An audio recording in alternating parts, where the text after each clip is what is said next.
الحمدللہ ماہ رمضان کے ہم روزے رکھیں اور ضرور رکھیں، اس کی چاشنی مٹھاس ہی کچھ اور ہے۔ کبھی ہم نے غور کیا کہ ماہ رمضان کے روزے کیا ہیں؟ فرض کے علاوہ تحقیق کریں تو یہ حضور علیہ السلام کی یاد ہے۔ وہ کیسے؟ شاہ ولی اللہ کے خاص شاگرد قاضی ثناء اللہ پانی پتی، انہوں نے ایک تفسیر لکھی، تفسیر مظہری۔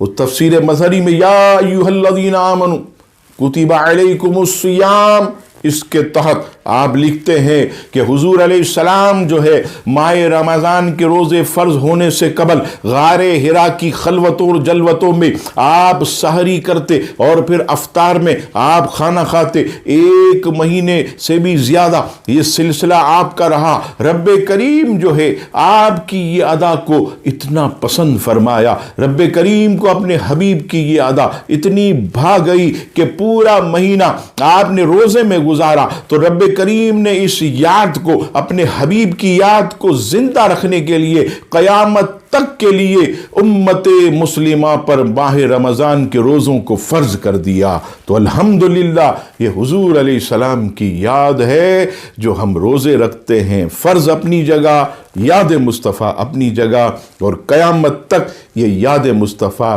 زندہ رہے گی، شاد رہے گی۔ الحمدللہ رب العالمین۔